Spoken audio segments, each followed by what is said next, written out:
आपण पाहत आहात बागलाण वृत्तांत, खबरबात महाराष्ट्राची।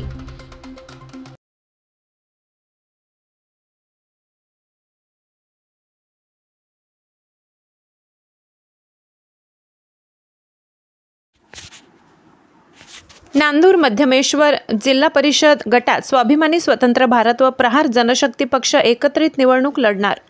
देवगाव स्वाभिमानी पक्ष व स्वतंत्र भारत पक्ष आणि प्रहार जनशक्ती पक्ष एकत्रितपणे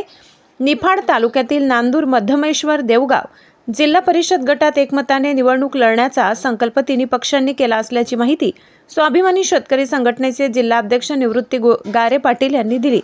निफाड तालुक्यातील नांदूर मध्यमेश्वर देवगाव जिल्हा परिषद गटात शेतकरी प्रश्नांवर ही निवडणूक लढवणार असून मागील 25 वर्षापासून शेतकरी संघटनेचे नेते कैलासवासी शरद जोशी यांच्या विचाराने प्रेरित झालेले हे सर्व संघटनेच्या मुशीतील कार्यकर्ते या निवडणुकीत सर्व शक्तींनी उभे राहणार असून शेतकऱ्यांना नेहमी सन्मानाने जीवन जगताना उभे राहता यावे याकरिता प्रयत्न केलेल्या समविचारी पक्षांकडे शेतकऱ्यांच्या हिताचा व शेतकरी संघटनेचा एक विचार असून नेहमी शेतकरी प्रश्नावर चळवळीच्या माध्यमातून केलेले आंदोलने तसेच कोसळलेले कांद्याचे बाजारभाव, अतिवृष्टी, कर्जमाफी या निवडणुकीत या पक्षांचा मुख्य मुद्दा राहणार असून आर्थिक अडचणीत असलेल्या शेतकऱ्यांना स्वावलंबी बनविण्याचे काम नेहमी शेतकऱ्यांचे पंचप्राण कैलासवासी शरद जोशी, माजी खासदार राजू शेट्टी,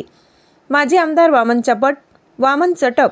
व माजी मंत्री बच्चू कडू यांच्या माध्यमातून शेतकऱ्यांवरील होणाऱ्या अन्यायासाठी संपूर्ण महाराष्ट्र जनआंदोलन उभे करून राज्य व केंद्र सरकारला शेतकऱ्यांच्या प्रश्नांची दखल घेण्यासाठी नेहमी भाग पाडले असून भविष्यकाळातील गंभीर शेती प्रश्नासाठी स्वाभिमानी शेतकरी संघटना, कैलासवासी शरद जोशी प्रणित शेतकरी संघटना व प्रहार जनशक्ती पक्ष नाशिक जिल्ह्यात शेतकऱ्यांच्या प्रश्नांवर होऊ घातलेल्या स्थानिक स्वराज्य संस्था, जिल्हा परिषद व